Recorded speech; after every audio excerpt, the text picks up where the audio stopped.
Luna, can you scrub my back for me?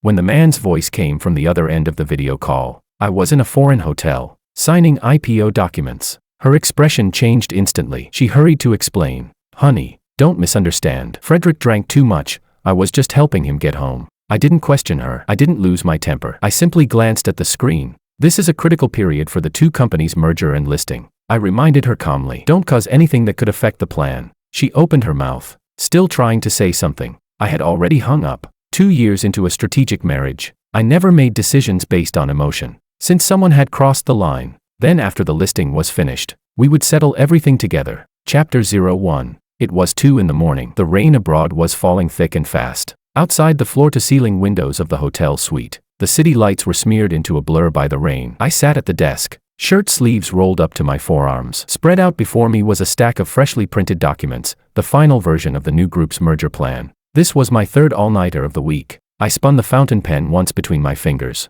then set it back onto the page. I paused for a second at the signature line, confirmed the numbers were correct, and signed, Alexia. This name determined the future of 2 publicly listed companies. My phone vibrated on the desk. A video call request. Caller ID, Luna. I glanced at the time, then reached out and accepted. The moment the screen lit up, my eyebrow twitched almost imperceptibly. The lighting on her side was warm, clearly not the living room at home. Luna was wearing a light-colored silk nightgown, one strap slightly askew. Her hair fell down her back, freshly washed, still carrying a hint of moisture. When she saw me, she froze for a moment, then forced a smile. Hey, honey, you're still awake?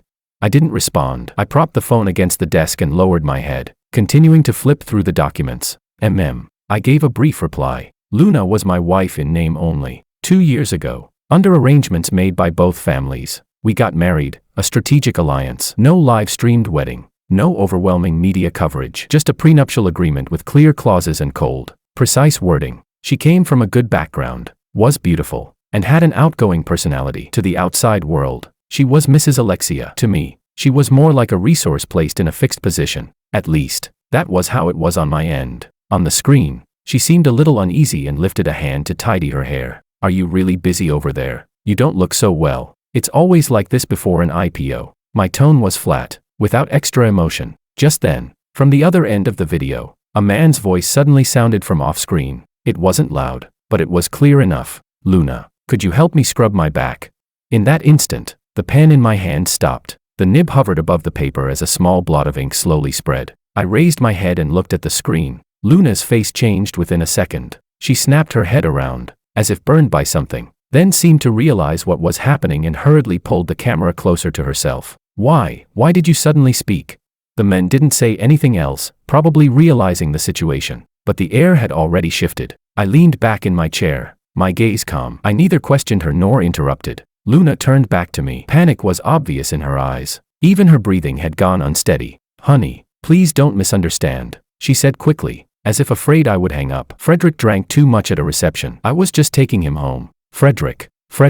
I was not unfamiliar with that name. Frederick, 32 years old, involved in gray area businesses between entertainment and investment. Smooth talker, wide connections. He was Luna's college classmate. Over the past 6 months, his name had appeared around me far more often than what could be called normal social interaction. I had never said anything, not because I didn't know, but because it hadn't been necessary. I looked at Luna without exposing her, without taking a stance. A few seconds of silence felt endlessly stretched for her. Her fingers unconsciously clenched the hem of her nightgown, knuckles turning pale. I finally spoke. My voice wasn't loud, but it was cold. This is a critical phase for the merger and listing of our 2 industries. She froze, then nodded instinctively. Don't let any scandals happen that could affect the plan. I paused, my gaze darkening. Otherwise, even heaven won't give you any face. I spoke slowly. She understood every word. Luna's eyes reddened instantly, and she shook her head in a panic. No, that won't happen. Honey, please listen to my explanation. She stepped closer, as if trying to approach the camera. I had no intention of listening anymore. I reached out and ended the call. The moment the screen went dark, only the sound of rain remained in the room. I lowered my head and looked at the ink dot left on the document by the pen. I wiped at it with a tissue, but it had already seeped into the paper. Forget it. I closed the folder, set it aside, and pulled out the next one. Emotion was the cheapest thing there was, especially in this era. Whether a strategic marriage or a real one, at its core it was cooperation. Cooperation had profits, and it also had a stop-loss line. If someone didn't follow the rules, then their value had to be reassessed. The rain outside continued to fall. I rotated the pen again and kept signing. In my mind, I had already begun calculating the remaining lifespan of this marriage. Chapter 02. After ending the video call, I didn't immediately return to work. Instead, I reorganized the documents once more, putting them back in order. It wasn't because my emotions had been affected, it was simply habit. The more critical the stage, the less I could allow any variable to slip out of control. Luna's video call only moved something that had already been sitting in my mental notes forward, marking it as needs handling. From the very beginning, marriage had never been the priority. 2 years ago, on the day Luna and I got married, I knew exactly what I was doing. My family needed her family's channels. Her family needed my family's capital. Both sides took what they needed. Marriage was merely the fastest and most stable form of binding. The wedding was low-key. There were no vows, no sentimental moments. She stood beside me in a custom-made wedding dress, smiling appropriately, like a carefully packaged commodity. I signed. She nodded. From that moment on, the nature of our relationship was written into a contract. For the first year after marriage, Luna was cooperative. She attended the events she was supposed to attend, said what needed to be said, and maintained the dignity expected of a wealthy wife. She didn't interfere in company matters, nor did she challenge my decisions. At least, on the surface, the change began when she started frequently attending gatherings of a private nature. At first, I only received a few reports of schedule conflicts. I returned to the country at short notice. She wasn't there. I needed her to accompany me to a dinner. She said she wasn't feeling well. All the reasons were reasonable, until one time, at a reception, I overheard someone casually mention Frederick's name. They said he had been doing quite well lately and was often seen together with Luna. I simply listened and didn't join the conversation. I had looked into Frederick. A questionable background, unstable projects, living off connections. When luck was good, he made a quick profit. When it wasn't, he disappeared for a while. Someone like that shouldn't have intersected with my life, and even less so with my wife's. I had my assistant compile a basic information summary but didn't dig deeper, because there was no need. Before the merger and listing, any unnecessary move was equivalent to handing ammunition to competitors. Luna wasn't smart, but she thought she was. She began testing my boundaries through small things. For example, asking whether I minded her participating in certain investments. For example, no longer avoiding me when answering calls at home. For example, deliberately downplaying her tone when mentioning Frederick. I gave no response, neither opposition nor support. That attitude, instead, unsettled her even more. She didn't know how much I knew,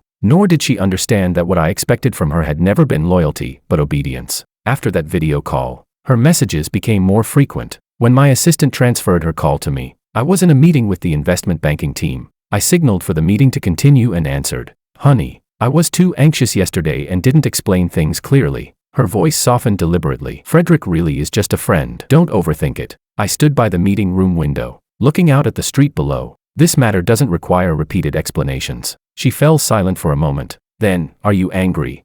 "No," I said. "I was just reminding you." She seemed to let out a breath, then hurried to add, "I know you're under a lot of pressure lately. I won't cause you any trouble." She said it quickly, as if making a promise to herself. I said nothing more and ended the call. After the meeting, the head of the investment bank asked whether we needed to adjust part of the equity structure. I told him to proceed according to the original plan. Some people always think they're part of the game. In reality, they're merely temporarily allowed to stand at the edge of the table. I saw Luna's changes very clearly. She became increasingly anxious. She would send multiple messages if my replies were slow. She would suddenly ask whether, after the listing, we could relax a bit. She even brought up children. In an ordinary marriage, such words might count as normal concern, but coming from her, they only made me feel that she was grasping for a safety rope against some growing uncertainty. Her biggest miscalculation was believing that I would be led by emotion. It wasn't that I hadn't noticed how frequently she was in contact with Frederick. It wasn't that I hadn't seen the unusual flows in accounts under her name. I was simply waiting for the right moment, waiting until the new group was fully established, with all rights and responsibilities clearly defined, waiting until she had no bargaining chips left. The sky outside gradually brightened. I closed my laptop and picked up my coat. In this strategic marriage, I had never invested any emotion, so there was no such thing as disappointment. A true reckoning never comes at the height of emotion. It comes when all the rules are stacked most firmly in my favor. Chapter 03. After that video call, I stayed abroad for another 4 days. My schedule was packed from morning to night, barely leaving any gaps. Investment banks, auditors, and legal teams rotated in one after another. Everyone was focused on the same deadline, afraid that the slightest mistake might surface at the final stage. At a time like this, personal matters should have automatically stepped aside, but Luna clearly didn't think so. Her messages started coming more frequently. At first, they were just good mornings and good nights, with a few lines of concern in between, asking whether I was eating well, whether I was getting enough sleep. The tone was gentle, without extra probing,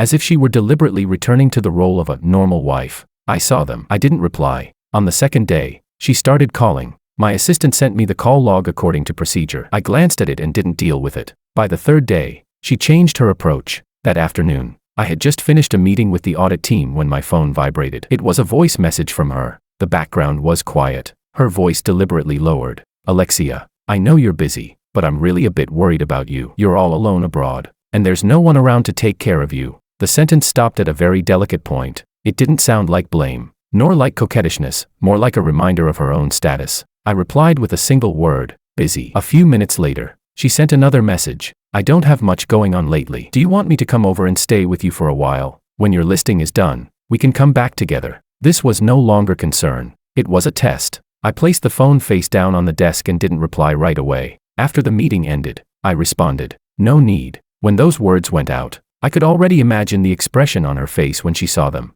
Luna was used to my indulgence. In the 2 years since our marriage, I rarely refused her clearly stated requests, not because she was important, but because those requests were insignificant to me. Attending events, changing cars, buying property, arranging trips, all of that stayed within controllable limits. But this time was different. What she wanted to get close to wasn't me as a person, it was this specific moment in time. She wanted to confirm whether she was still inside the game. That night, she initiated a video call directly. I had just finished showering and changed into casual clothes. When I answered, I didn't adjust the angle. Her face appeared on the screen, makeup immaculate, clearly done with intention. You really won't let me go over? She asked straight out, smiling as she spoke. I won't affect your work. I sat on the sofa and set the towel aside. I don't need company. Her smile froze for a moment. Alexia, do you have a problem with me? She finally laid it out. If it's because of what happened last time, I've already explained it. I looked at her and didn't answer immediately. This kind of silence was pressure for her. I know you don't like those social engagements, but Frederick, Luna. I cut her off. She stopped. What you're saying now doesn't help anything. Her breathing visibly quickened. Then tell me, what should I do now? Her voice dropped lower. When you say nothing like this, I start overthinking. I stood up and walked to the window. Do what you're supposed to do. What am I supposed to do? She pressed. I turned around and looked at her on the screen. Don't cause trouble. The moment those words landed, her expression completely changed. It was as if something had been struck. Her eyes reddened instantly, though she forced herself not to let the tears fall. So in your eyes, I'm just a burden, is that it? I didn't answer that question. There was no need to. The video call ended abruptly. She didn't say goodbye, she hung up directly. After that, she went quiet for 2 days. On the third day, my assistant knocked on the door and handed me a file. President, this is what you asked us to organize earlier. I took it and opened it. It was a list of assets under Luna's name. Real estate, accounts, funds, several external investments, and a few fund flows that didn't look reasonable. One of them was connected to Frederick. The amount wasn't large, but the timing was precise. It coincided exactly with the period when she had started going out frequently. I closed the file without asking further questions. Keep investigating, I said. The assistant nodded and left. That evening, Luna contacted me again. This time, she didn't beat around the bush. Alexia, shouldn't we have a proper talk? Her tone sounded tired. I feel like you're deliberately distancing yourself from me. I stood at my desk, looking at the schedule pinned to the wall. Wait until I'm back in the country. She was clearly taken aback. When will you be back?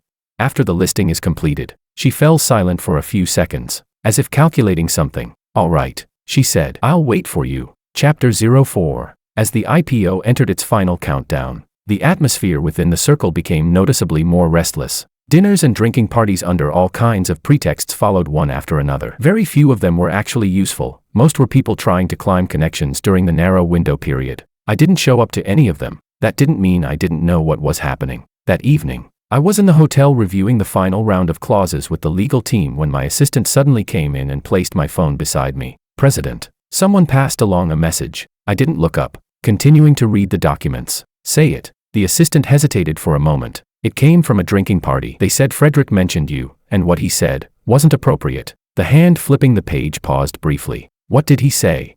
He said he's recently been able to access internal projects of the new group, and that you've already tacitly approved it, told others they don't need to take too many detours. When the words fell, The meeting room went quiet for a few seconds. The head of legal instinctively glanced at me, then quickly lowered his head again. I closed the file and placed the pen on the table. Which project is he involved in? The assistant replied immediately. There was a marginal entertainment-related investment before. It was on the observation list and hadn't entered the formal process yet. I nodded. Remove all of it. Starting now. The assistant froze. All of it. Yes. My tone was calm, including companies under his personal name and any indirect connections. Understood. The assistant left immediately to make the arrangements. The meeting continued. No one mentioned Frederick's name again. To me, this was merely a necessary risk cleanup. But clearly, to Frederick, it wasn't. The next evening, I received a call from an unfamiliar number. I glanced at the area code and answered. Boss Alexia. It's me, Frederick. His voice carried deliberately lowered familiarity. The background was noisy. He was obviously still out. What is it? I asked. It's nothing major. He laughed lightly. I just heard the group's been screening projects lately. I've got a few ideas and was wondering if I could find some time to talk with you in person. Who told you to contact me? I asked. There was a brief pause on the other end. Well, Luna mentioned before that you didn't mind me learning a bit more. The phrasing was clever. He brought Luna out to pad his own status. I didn't expose it. Project matters are handled by designated teams, I said. No private channels. His tone shifted immediately. President, there's no need to make it sound so distant. He laughed awkwardly. We're all on the same side. I leaned back in my chair and looked out the window. You and I are not. The line went silent for 2 seconds. Maybe I didn't express myself well. He quickly adjusted. I'm also thinking on Luna's behalf. After all, she's your wife. Some resources would be wasted otherwise. That crossed the line. Frederick. I called his name. He responded at once. You've been talking a bit too much at your drinking parties lately. His breathing stalled. Some things aren't for you to touch, I continued, and they're not something you should be considering on anyone's behalf. His composure finally cracked. Isn't that a bit too serious? I was just trying to help. Good intentions used in the wrong place become trouble, I said. From now on, don't mention me again. I hung up. No blocking, no warning. At this level, it was already enough for him. I thought the matter would end there. I underestimated his judgment. 2 days later, after my final internal coordination meeting before returning home, my assistant handed me a temporary supplementary list. These are observation candidates that a partner applied to add at the last minute. I scanned it and saw a familiar name. Frederick. He had changed the company name, changed the investment direction, packaged it cleanly, trying to circle in through another route. I placed the list back on the table. No need to look at this one anymore. The assistant nodded and immediately took it back. And one more thing, I added. Notify the relevant teams. If similar situations come up in the future, reject them directly. No need to report upward. The assistant acknowledged and left. After he was gone, I sat there for a while. Outside the window, the sky darkened, and city lights flickered on one by one. Frederick's moves were more rushed than I had expected. That kind of urgency often meant illusion. He thought he had already stepped onto the threshold, thought he was just one step away. What he didn't know was that the door had never been meant for him in the first place. Chapter 05. The night before returning home, I barely slept. Not because of nerves. There was simply too much to deal with. Every checkpoint required final confirmation. Emails, phone calls, meeting minutes came in one after another. I sat at the hotel desk until dawn, finishing the last review of the IPO process. This would be the first official appearance after the merger. Success was the only acceptable outcome. No deviation was allowed. At 6 in the morning, I closed my laptop and sent my assistant a message, asking him to arrange my schedule after I returned. Less than 10 minutes later, Luna's call came through. I glanced at it and didn't answer right away. The ringing stopped, then started again. I picked up on the third call. Are you already back? Her speech was fast, as if she'd been holding it in for a long time. I heard your flight lands today. Tonight, I said. She visibly relaxed. Then let's meet. She followed up immediately. At home. I've already had everything prepared. I neither agreed nor refused. We'll talk when I get there. There was a brief silence on the other end. Alexia. She called my name. Are you hiding something from me? I set the phone down on the desk and walked to the window. You're overthinking it. That answer didn't reassure her. On the eve of the IPO, to me it was just another stage marker, but to Luna, it felt like a door that could close at any moment. That evening, after landing, I didn't go straight home. I went to the group headquarters instead. The lights were on. The entire floor was mostly empty, with only the duty team still there. I sat in the conference room for a while and went through tomorrow's procedures one more time. My assistant knocked and came in. President. MS. Luna is waiting for you at home. I checked the time. Understood. When the car pulled into the familiar driveway, the house was brightly lit. Luna stood in the center of the living room, wearing a well-tailored dress. Her makeup was more refined than usual, clearly prepared with intention. Red wine and tableware were set out, but barely touched. When she saw me enter, she immediately stepped forward. "You're finally back." I handed my coat to the maid and nodded. "What is it?" She froze at the question, then smiled faintly. "We haven't had a proper meal together in a long time." She gestured toward the table. "The listing is tomorrow." I thought at least tonight. "Say it directly." I cut her off. Her smile stiffened. The atmosphere tightened in an instant. She walked back to the sofa and sat down, fingers interlaced, knuckles tense. "Alexia, are you planning to restructure the group after the listing?" That question finally revealed its edge. "That's a board-level matter," I said. "But I'm your wife." She looked up at me. "I'm also a stakeholder in the group." I looked at her without responding immediately. "I've thought a lot lately," she continued, her tone growing more urgent. "We're husband and wife. Things shouldn't be divided this clearly. After the new group goes public, the outside world will definitely pay attention to our relationship. That's a plus for you too." She paused, watching my reaction. "I don't want to be excluded." The words were blunt. "When did you start feeling excluded?" I asked. She bit her lip. "You don't let me participate in anything," she said. "Projects, investments, even your schedule. I don't even know what you're thinking anymore." "That was never something you needed to know," I replied. Her emotions finally slipped out of control. "But we're married." She raised her voice. "You can't guard against me in everything." I walked over and sat opposite her, my tone still steady. "Marriage doesn't mean becoming one entity." She froze. "Before the listing, this is my final reminder to you," I said. "Don't bring personal emotions into matters of interest." She stared at me, eyes reddened, but no tears fell. "Is this a warning?" she asked. "It's a reminder," I corrected, "and it's a boundary." The living room fell silent. After a long while, she spoke softly. "What if I've already crossed the line?" I looked up at her. "Then you should bear the consequences." As the words landed, it was as if all the strength drained from her body. She finally realized that I wasn't talking to her about feelings. I was talking about rules. I stood up and didn't linger. "Get some rest," I said. "Tomorrow will be busy." I turned and went upstairs. Behind me, she didn't follow. The bell of the IPO was already close at hand, and some accounts were due to be settled. Chapter 06. On the day of the bell ringing, I stood backstage. The lights were bright, the process tight. Everyone moved according to the preset sequence. No accidents, no deviations. The new group was successfully listed. When the applause rose, I merely nodded and turned to leave. To the outside world, it was a moment worth celebrating. To me, it was simply one step in the plan. Back at the office,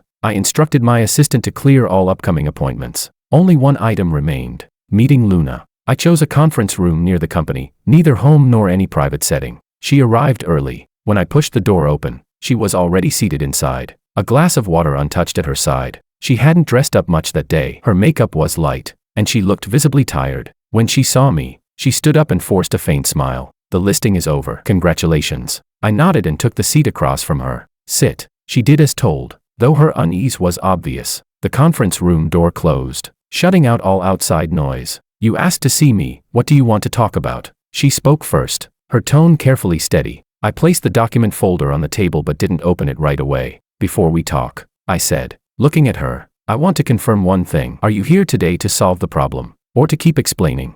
Her fingers tightened slightly. "Of course I want to solve it," she said, "as long as you're willing to listen." I nodded and slid the folder toward her. "Then take a look first." She hesitated, then reached out and opened it. There was nothing complicated inside. Several transfer records, an explanation of investment transactions, and a few timeline comparisons. By the time she reached the second page, her expression had already changed. "These, where did you get them?" she asked. "That's not important," I said. "What matters is whether you acknowledge them." Her breathing began to falter. "I can explain." She looked up immediately. "That money isn't what you think. I just lent it to Frederick temporarily. He was short on cash at the time." "Lent?" I asked. She nodded quickly. "Yes, lent. He said the project would return funds soon. I didn't expect it to drag on this long." I flipped to the last page and pushed it toward her. "Then what about this one?"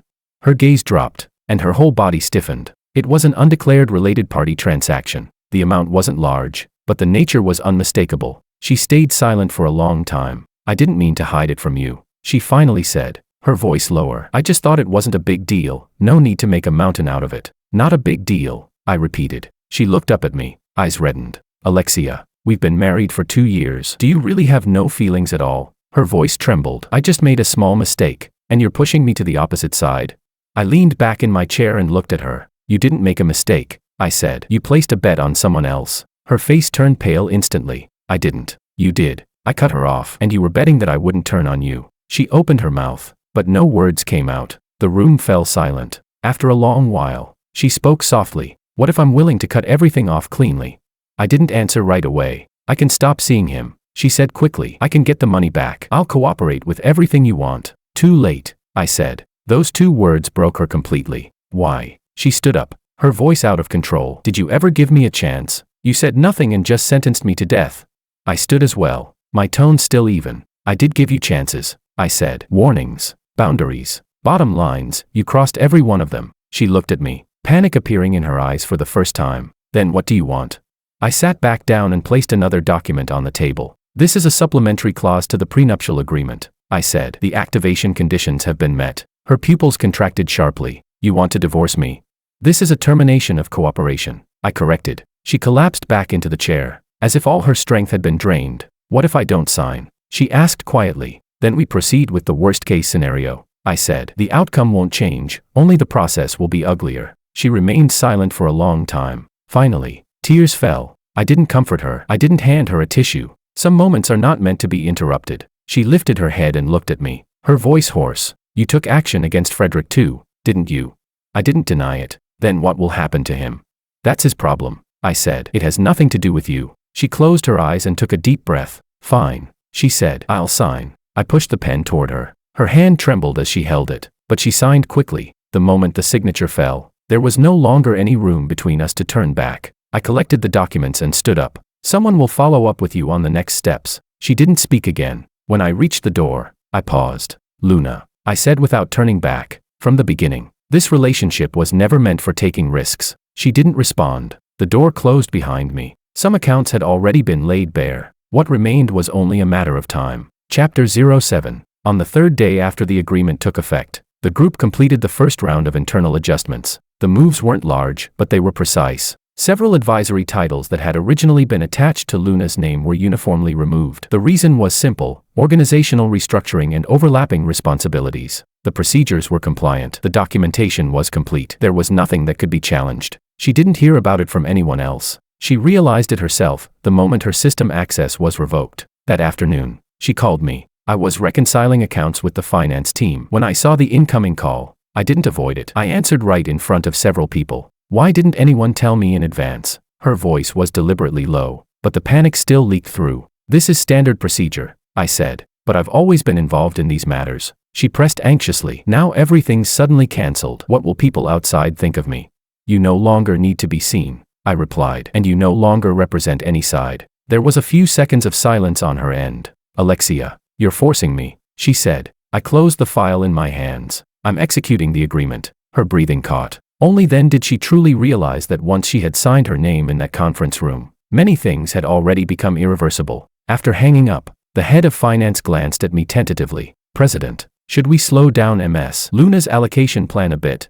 No need, I said. Follow the clauses. He nodded and didn't ask again. At the capital level, matters like this never involved emotion, only sequence. What Luna received wasn't little. It was just far below what she had originally expected. She had assumed that after the listing, she would at least retain some voice. Only now did she realize that what she could take with her was limited strictly to what had been written into the agreement. That evening, she came to the group headquarters. No appointment, she went straight to the front desk. My assistant called to ask for my instructions. I told them to let her up. When she entered my office, she was already in bad shape. Her makeup was smeared, her eyes red. She had clearly been crying. You really won't leave me any room at all. She stood in front of my desk, her voice tight. I gestured for her to sit. This is what you signed. She didn't sit. I thought you were just trying to scare me. She stared at me. I didn't think you'd go this far. You misunderstood, I said. I've never relied on scare tactics. Her shoulders trembled slightly. Then what about Frederick? She suddenly asked. Have you already pushed him into a dead end too?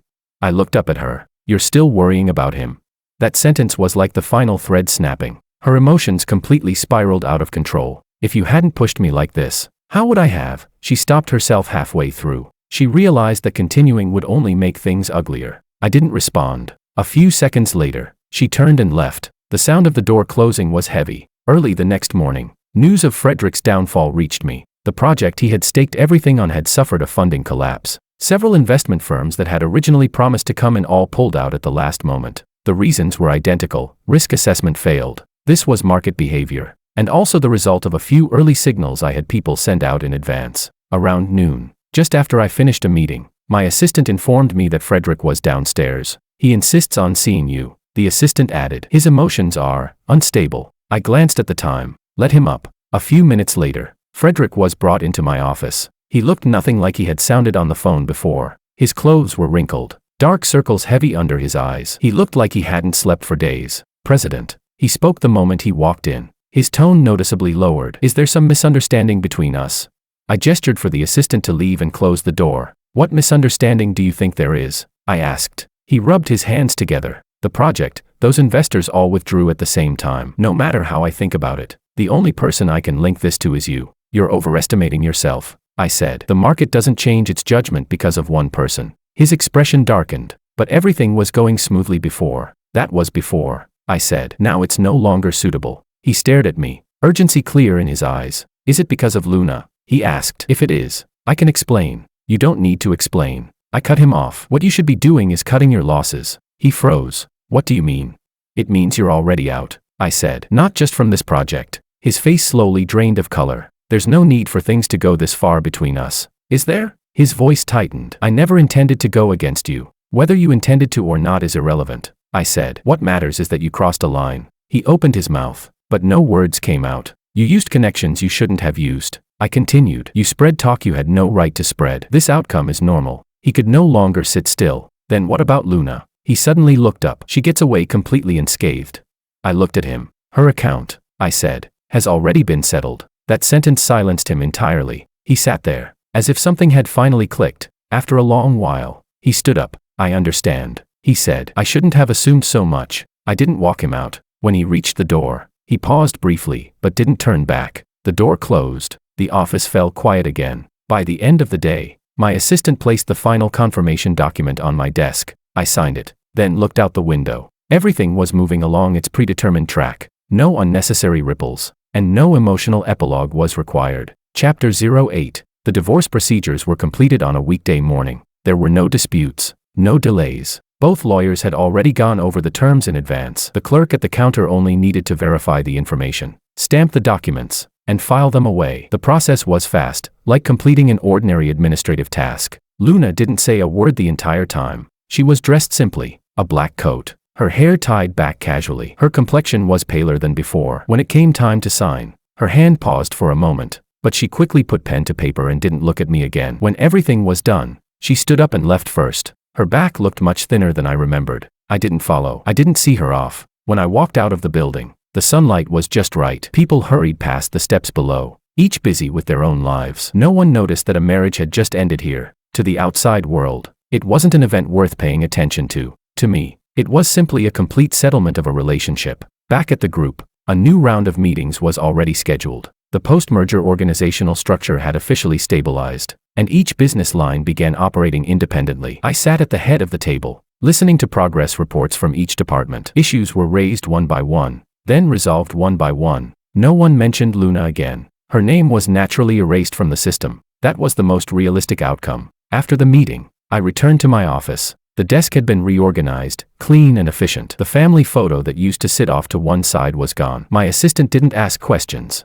just made the adjustment as a matter of routine. I reviewed my schedule. 2 major negotiations next month, 1 overseas acquisition, and a midterm internal audit report. Life was quickly filled with a new rhythm. Luna contacted me once afterward, not in person, through her lawyer, asking whether certain detailed clauses could still be renegotiated. I had my lawyer reply according to the agreement. There was no additional room. A few days later, there were no further messages. As for Frederick, I never saw him again. Occasionally, I heard fragmented updates through partners, saying he was dealing with asset disposals and wasn't in great shape. But all of that was already irrelevant to me. I had no interest in where he ended up. He never should have appeared in my life in the first place. At dusk, I stood in front of the floor-to-ceiling windows of my office, watching the city gradually darken. The lights came on, and the new group's logo was clearly visible atop the building across the way. This was the territory I had built with my own hands. Every checkpoint had landed exactly as I had planned. My phone chimed once, a confirmation message from my assistant saying tomorrow's meeting materials were fully prepared. I replied with a single word, okay. Traffic continued flowing outside, like a line that never stopped moving. I knew very well that I had never been someone who made decisions based on emotion. The end of a strategic marriage didn't mean failure. It simply meant the completion of a phase. If a person wants to go far, they can't keep exhausting themselves in relationships that have already lost their validity.